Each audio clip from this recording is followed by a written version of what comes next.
Well, here we are. Wait, what? We're incorporating What has happened? Audience participation. You guys tried. IRL into this show. That's new. Yeah. You know what's not, though? Our show. Because we're going to welcome you to our 29th episode here. Right now, that would be Thursday, December 21st. I've got a cool hand Luke over Malik, here. wear my glasses. You know, Ricard came back for one episode, and I intimidated him. You did. That may or may not be true, but he's not here to defend himself, so whatever. Feels like the right move. You know what else? What's that? You're so cool. You wear your sunglasses inside. That's well, to be fair, it is quite bright in here. Could it be night? Who knows? Who It's knows? very, very bright in here. That's the one. That's a meme waiting to happen. We're coming to you live from the Microsoft campus here in Redmond, Washington. We're showcasing Mixer Magic, which is all about what, Malik? FTL and interactivity. And FTL allows you to stream at sub-second latency. And interactivity is where viewers don't just watch, they actively participate in what's happening on screen. It's true. And nowadays, of course, there is a lot to cover in the esports scene. That's talking about it mildly. Since this show is for you, it's only natural that you, in fact, get to decide what it is we get to talk about, and more importantly, what you get to hear about. That's right. All right, so we don't get to choose the topics we discuss. You'll be doing that for us. You'll be doing that for us. We only have 30 minutes every week, so make sure you get your vote in if you want to hear your favorite esport discussed. See it below now, or meow if you're into that. And we're going to jump right in because that's how we do this show. Another way is interconnectivity. Nope, don't tell him shoot darn dang. No, don't tell him that I don't. Watching. No, he's not. He's on a plane. That's right. I hope. Anyway, interactive. You know what? Okay. It's okay. We know what you mean. Thursday. We know it. It is Thursday, correct? Thursday. It is Thursday. In fact. Phew. Okay, well, let's take a look at this. Ooh. Okay, you know what? I love me some PlayerUnknown Battlegrounds. Yes. And I'm going to go ahead. Well, I should probably not. I'm so excited. There it is, PUBG. I've been playing it. I got 2 chicken dinners so far. I'm so pumped. Really? Well, I feel like you alone should start this, and I will jump in once ready. Thank you. Thank you, Kate. All right, PlayerUnknown's Battlegrounds long-awaited 1.0 update dropped last night, and you know what that means. Our little chick is finally ready to leave the safe nest of the Steam Early Access program and spread its majestic wings and fly into the unforgiving territory of being a full-fledged game. I grew up so fast.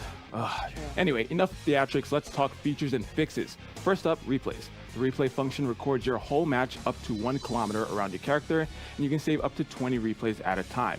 As soon as the game ends, you're able to dive into the replay and move the camera to see the angle that reveals your death was indeed undeserved hot garbage. This is an opt-in feature, so you don't get to turn it on. So don't forget to turn it on in the options menu. It's true. Now, the 1.0 update, which is a fun name to say, also includes minor changes like making the first blue zone smaller on Miramar. Sorry, use of words. Adding separate keybinds for toggle/hold, aiming, and zooming, and of course, a bunch of bug fixes because we love themselves some bug fixes. Well, fixes are awesome. It's true. Now, PUBG Corp will also be adding a map selection feature in a future update, so that's pretty cool. Currently, maps are selected at random at the start of the match. So once this update releases, the game will have a total of 12 modes considering the 3 different team modes and 2 perspective choices. Hopefully this replay feature allows new and seasoned players to improve faster, content creators to create more, and filthy cheaters to be caught because they deserve to be, and banned with even swifter justice. If you boot up PUBG in the next few weeks, you'll get a free in-game winner chicken dinner t-shirt, so don't miss out. For patch notes and future content updates, head over to playbattlegrounds.com.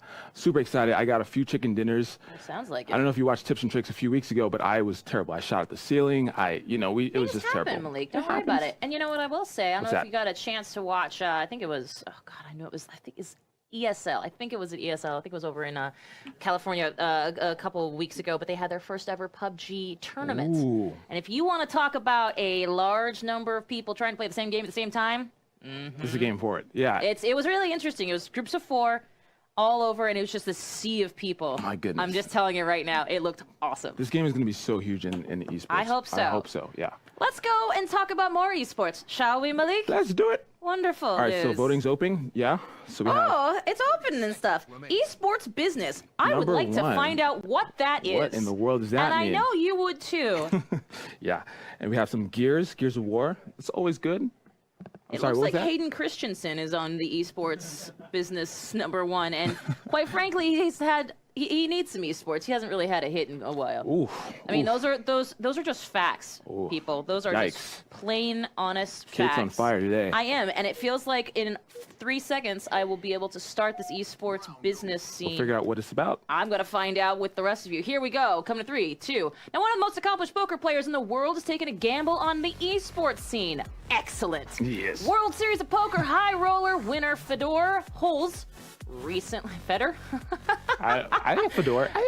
Look at that guy. I mean, come on. He knows his stuff. Recently decided to invest in Envy Gaming, the parent company of Team Envy, obviously, and their Overwatch League team, the Dallas Fuel.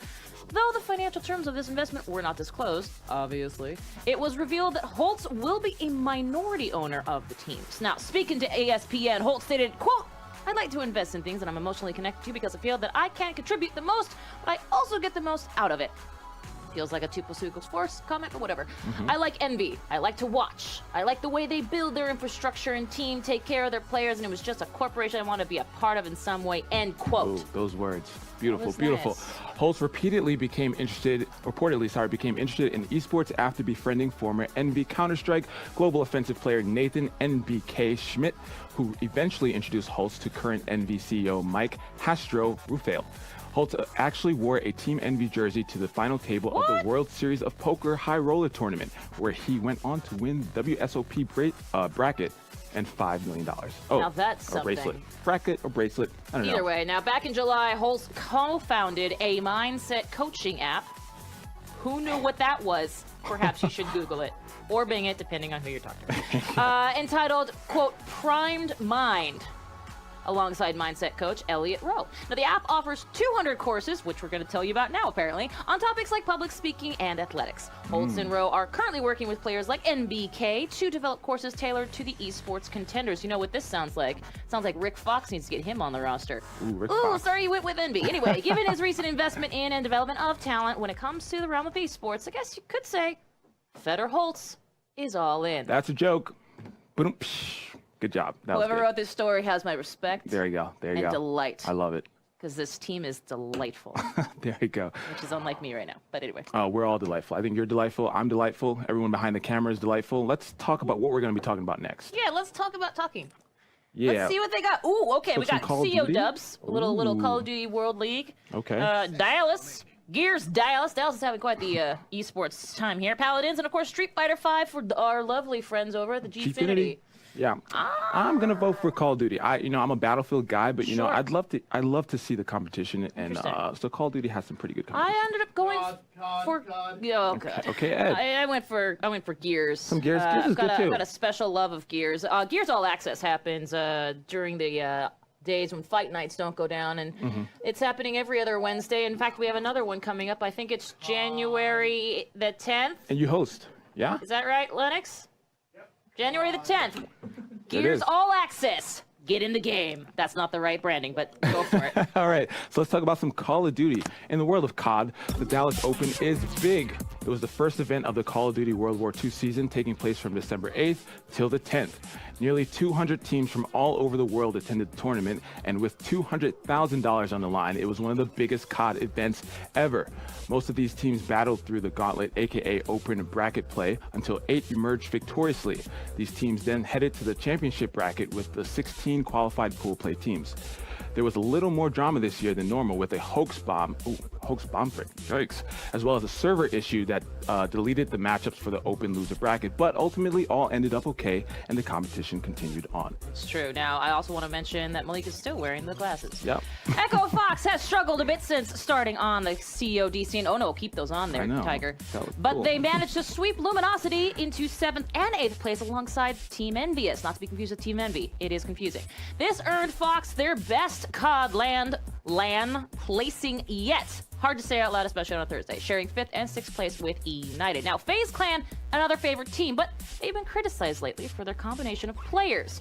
FaZe proved doubters wrong, however, by smashing through their open bracket to ultimately take 4th place. Yes, and as for the reigning American champs, Optic Gaming, they sent Kidding. Team Splice to the losers bracket finals early in, but never turn your back on your enemies. Splice Splice. came back with vengeance and knocked Optic out in the semifinals, leaving them in 3rd place. This meant it was Splice and Caliber in the grand final. The back and forth between these two teams was epic. Caliber started out very strong, but Splice came back hard. For a moment, it seemed like Splice would take it, but Caliber barely managed to pull ahead in the last game, giving them the win. Caliber's first place finish earned them $80,000 as well as 25,000 pro points. Fun fact, Splice is the only EU team that made the top 8. The rest were American teams. To learn more and keep track of the COD Esports World, visit MLG.com or follow them on Twitter at COD World League. And keep an eye out for the COD World League New Orleans Open happening January 12th to the 14th. There's another $200,000 prize pool and 256 team open bracket. It's the last global open before Pro League, so check it out at MLG.com/CWLNOLA, N-O-L-A. Man, I'll tell you something. Yeah. January is shaping up to be quite the month for esports. And it's my birthday. And it is Malik's birthday, which I think takes precedence over all of those things. Sure. But speaking of things, Votes. perhaps we should find out what things you would like to see us talk and say and do things about. Now, we've got Counter-Strike for Gfinity, because, again, there's a lot of Counter-Strike out there, so what we've tried to do now is really go by events, because we can't just say Counter-Strike, because it would be 4 pages long. Or at least if I wrote it, it would be bad. No one would want me to do that. And then, of course, we got Gears Dallas again, another January Open, and then Paladins, of course, and Street Fighter 5, also with our friends over at Gfinity. Ooh, you know, I'm going to put Street Fighter on the board. I like a little punch, kick action. Sure. You know, so let's try and get that on the board. Oh, okay, we got 4 seconds left, and that's how we're going to do today. All right. Oh, It looks like we got Dallas. Here we go. You mind if I take this there, partner? Go for it, Kate. Fabulous. Go Let's for it. talk about Gears there, folks. Okie dokie. I'm not entirely sure exactly how this is. Oh, there's a video highlight, apparently. What? A video? It says on my prompter. I believe you, Kate. And oh, okay, cool. So listen, there's actually, this is one of the best parts about the Gears scene, right? And that is that they really go full bore into explaining and getting to know their team rosters. They want you to root for them, right? Well, we've got a lovely player profile here. This is actually the Dallas Open event that actually occurred earlier in December. Okay, Dallas, big deal, of course. This is actually a focus on Kyle from Echo Fox. Check this out. Check it out.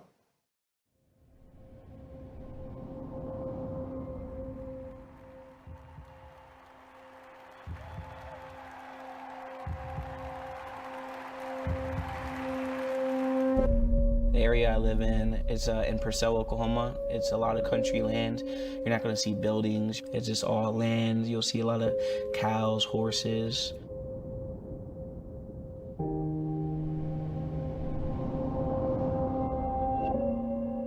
What it's like being out here and what makes me feel comfortable is just, I guess, the quiet and the memories that I've had here.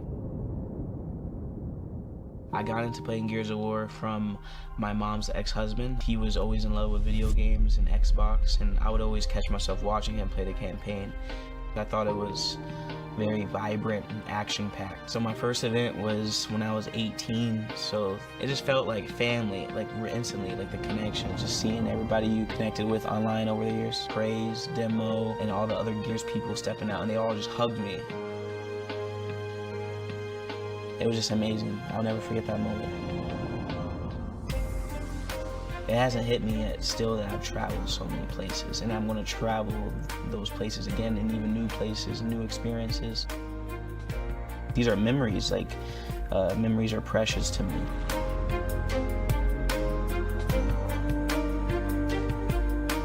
Gears Esports means everything to me. It's my life. It's what I've been doing for the last 10 plus years. It's everything I know to find this game and to be passionate about it. So I'm expecting Gears of War to prevail and get bigger and bigger, because Gears has a lot of potential to be one of the best games.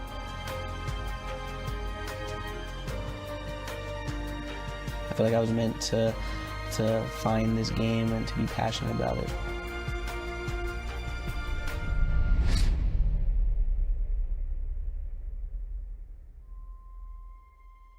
My mom, she got just so involved with the community, and she was involved on Twitter. Like, that's where the community stems from. Like, we all talk on Twitter. She loved the Gears community, and I wanted to tell people as soon as possible.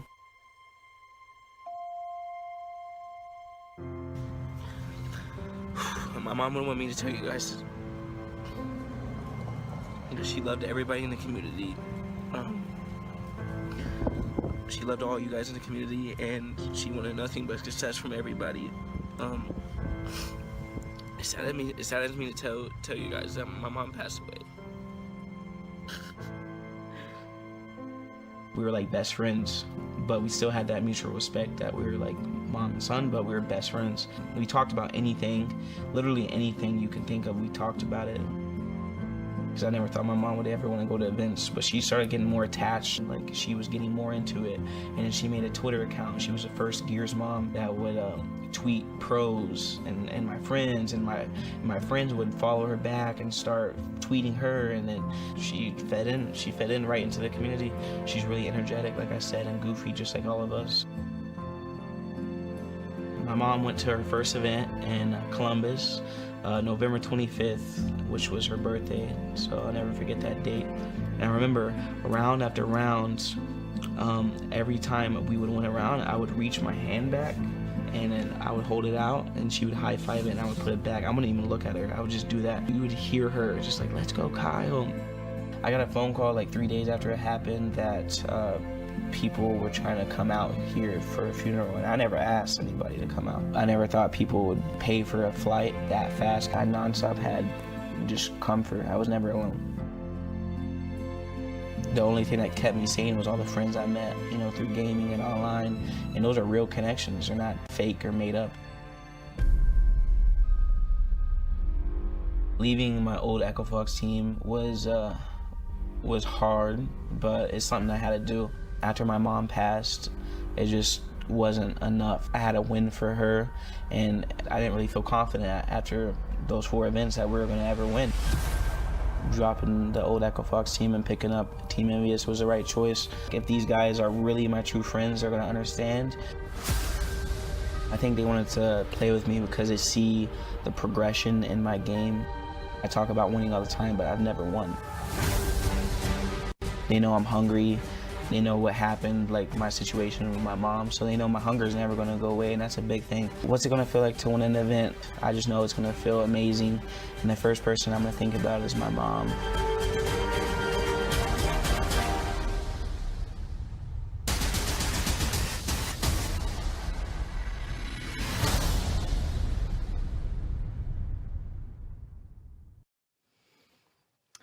Man, That was intense. that is intense. But I mean, listen, that woman, Kyle's mom, was an incredibly supportive mom, and the entire Gears community really rallied around that family. And quite frankly, there's a lot of really great Gears moms out there that Absolutely. are just super supportive. The families all in general, and we mentioned this, but having these, you know, we get caught up in like the esports and the theatrics and the excitement of it, and then you forget that there's like real people behind the players, and you see their stories, and it almost kind of tells you their story of like why they fight so hard, and that their support systems are awesome. So what a fantastic piece. Yeah, I don't know. thank you to Kyle for sharing that with us, as well as the coalition for producing. So. Absolutely, and you can visit gears.gg for all Gears esports information needs.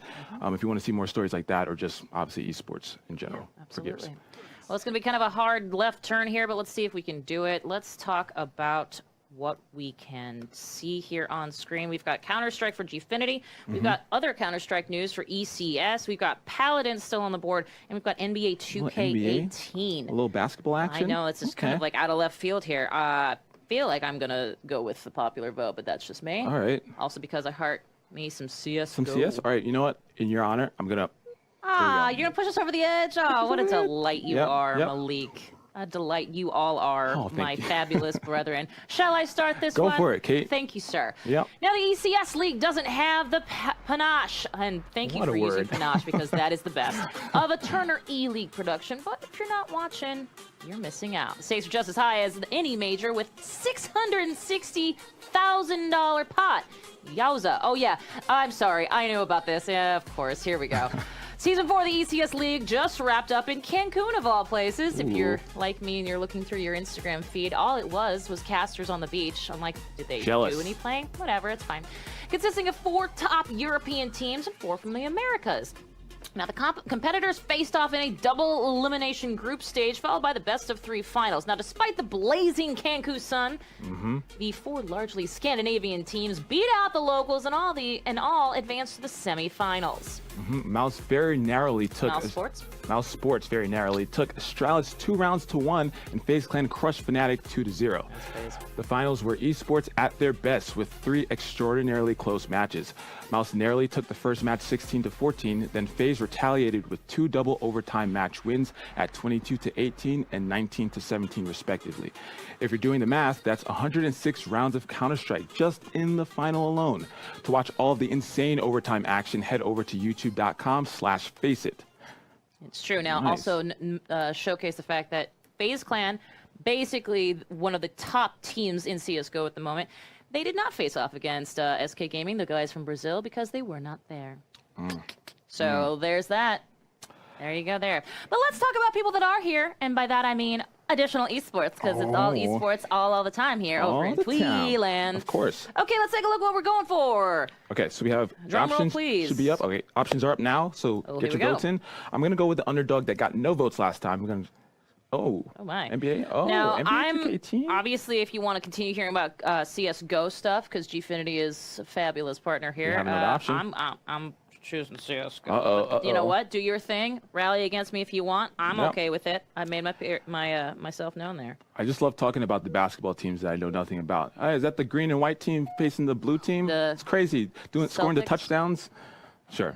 Counter-Strike! Oh, what are the... Guess what, guys? We got a video highlight. Oh, another one. This is a nice little match recap for you, and this is a match of Season 2 of the Elite Series for CSGO over there in the Gfinity world. Yeah. It's true. Now we got Epsilon versus Team Envious Academy in the finals. Let's take a look.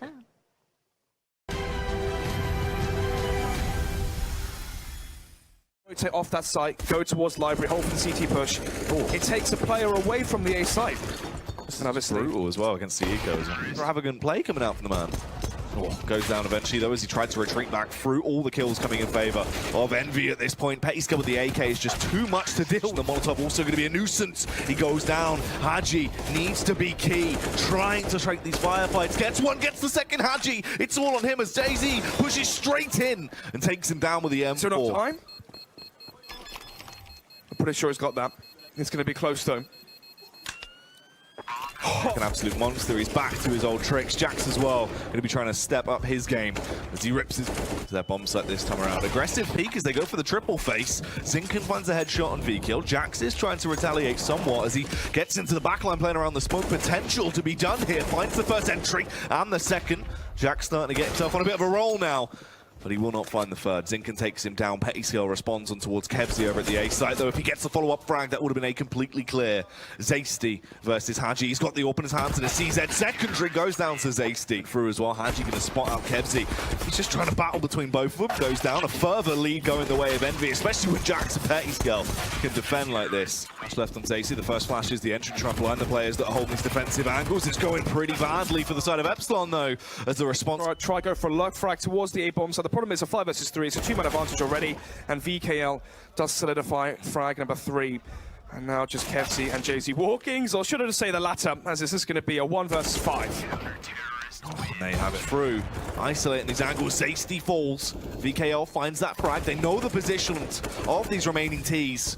They are trying to keep them at bay as they just fire off warning shots. Eric will take down Pettyskill, though. Extends further around. Eric just making a meal out of them, as everyone will go down. Lambert is the only player left alive at this point. No chance to defuse the bomb. At least trying to find the frags, but he couldn't even do that. Sim down, but he's so low. And Haji's on the scene. Haji with one, ready for more as he roams around, landing all of these shots. The headshot lands that shot on Lambert. There is a response off the back of the AWP. A double kill for VKL. Tries to make it the triple. Will do so. Finds great six. Personal could be a little bit awkward if Jax is aware of what's going down, but VKL spots him out first. VKL gets both as he completely locks down connector control. Eric with a response on towards Jax, but it's still nowhere near enough. VKL has got 4 frags to his name in this round off the back of the AWP. He's going to be hungry for the initial tag on Jay-Z, roaming around as well, getting a little bit panicked as the push comes through. It's all up to Lambert. A 1 1v1 Zinken. He grabs the AK, he scavenged the weapon, but can he wield it? Throws the clip in, pushes round, gets tagged up, and goes. Just gives away his position. Both of them in a tight angle. Has support from Zinken with the UMP as they are going to flood their way round. Gets one, upgrades the AK. This is where he could go absolutely huge into the round. It all comes down to Petty Scale. If both of them funnel through together, this should be Petty Scale just making them all crumble away. So easy for him to find these frags off the Mark 10. Bursting out, down for the initial strike on the A side, but it's not worked out the way they wanted it to. 2 frags immediately go in favor of Epsilon. There is a response, but it's not going to be anywhere near enough. So much damage. Oh, talk about being weakened as well. These nades should be transferring a fair bit of damage, but they really struggle. They fall short on the aggressive nade take towards that. Now from Envious Academy, flashbang comes up, but unfortunately doesn't quite connect with the AWP from Jay-Z walking, so he finds one, goes to the second as well, spots the tip of the head. This is the game changer now. Jay-Z allowed to, the nade rolling through that will actually blow him out. And leave it all on Jax in a 1v2, trying to play on the angle. Take the 1v1s, gets the first. Can he find Jay-Z? Lands the tag. Wants to convert into the frag. The wild spray, but it doesn't pay off. The side on for Jay-Z will take him down. He and Jay-Z trade it back, but they are low. Lambert comes through. The HE could be incredible. Only transfers damage towards him, but forces their hand. They have to charge him. Lambert gets the double. Another round for Envy. Mistakes in Season 1. They were unable to make it to the final last time. Now they want to win the final. Then close it out and end that chapter. VKL with a double. VKL with a third as well. Lands the headshot on Jay-Z. Push comes round. VKL barely goes down. Hajic for the final frag. 60 to freeze the scoreline. 3 maps claimed.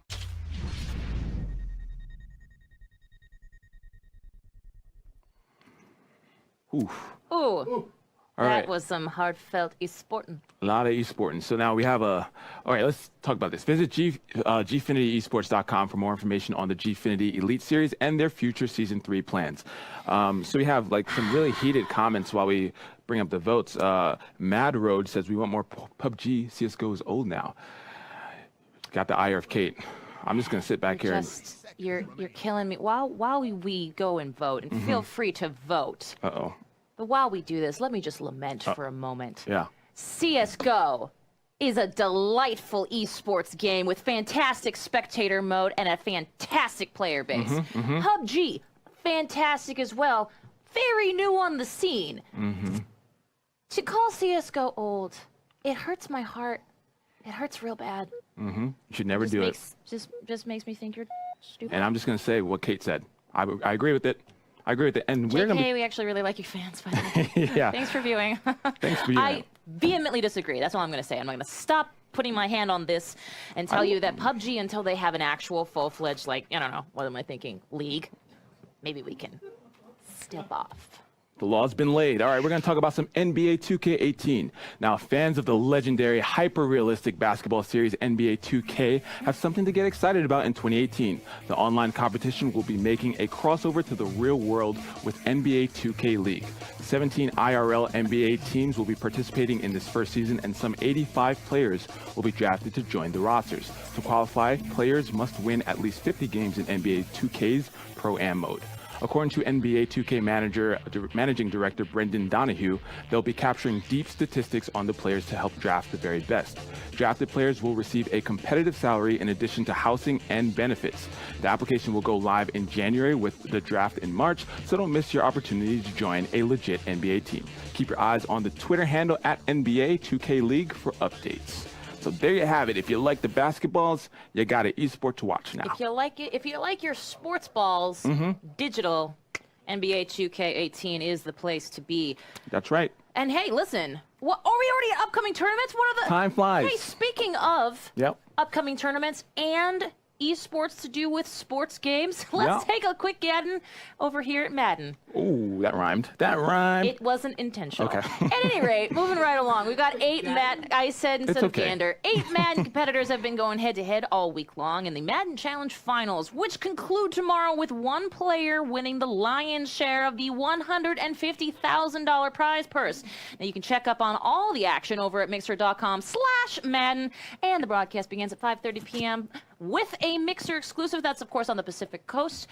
pregame show over here on Mixer, followed by the grand finals. Ooh, exciting. Get all of your Madden esports in one place at one time. It's called Mixer. Talk to us about Paladins / Smite. All right, HRX 2018 is right around the corner, and High Res Studios is throwing a big party right in their hometown of Atlanta, Georgia on January 4th through the 7th next month. That's January. Yep, next month. Both the console and PC versions of Paladins and Smite will be featured, along with the new kid on the block, Hand of the Gods. If you can't make it out to the event, have no fear, because Mixer is here. That also rhymed. That was intentional. The event will be shown starting at 9:30 a.m. Pacific time on Wednesday, January 3rd, and you can get the full schedule at highresexpo.com/schedule. X. Oh, let's talk about Gears, shall we? Let's do it. Now, the second event of the second season of Gears Esports comes to Mexico City. And if you haven't seen Gears played in Mexico City, you haven't seen Shakespeare the way it was meant to be said. Next month, it's happening January 26th through the 28th. Now, we've been loving all the Gears content, I myself specifically, as well as Malik here to my right, and all these people who were excited about us earlier. That, of course, now fallen asleep. But anyway, moving all the Gears content that has been on Mixer over the past year, and we can't watch more competitive gameplay at... Oh, you can. You can. You sure can. You sure can. Right here. And you know what? I'm going to say it again. You sure can watch competitive gameplay. I'm Ron Burgundy. But watching that at mixer.com/Gears of War, they have a channel. You should watch it there. And, of course, you can visit gearsofwar.com/esports for even more information on the event. There's so much information. So many informations to be had. Man. Boy. What a show. I feel like we somehow made it through, and you all made it through with us. And for that, I would like to say thank you. Thank you so much. And a happy holidays. Oh, happy holidays. Because I will say, yeah, this show will be back next week. Because we don't every Thursday at 3 p.m. Pacific. We don't take breaks. All right? There's no breaks here. We're broadcasters. Some people don't take breaks, I've heard. Mixer.com/thisweekinesports, which is what you're, I assume, watching us on right now. Be sure to watch our past episodes. Right below on our channel page, and follow us on Twitter at WatchMixer for updates on the show and to know what's happening in the wide world of esports. That's right. Also tune in to #Esports Weekend starting at 8 a.m. Pacific this Saturday. We only show esports content on Mixer.com/Channel 1 during the weekends. And finally, don't forget to check out the best show on the internet, our sister show, this show's sister show, my show, Tips and Tricks, every Tuesday, 6 p.m. Eastern /3 p.m. Pacific on Mixer.com/Tips and Tricks. If you're not there, you're square. So be there. That rhymed. Great. Thank you, Kate, for allowing me to be on the show. It's a fantastic honor. Thanks for being here. Of course, of course. I'm going to take off my glasses for the outro because I'm being sincere. Thanks for watching, and we'll see you next time.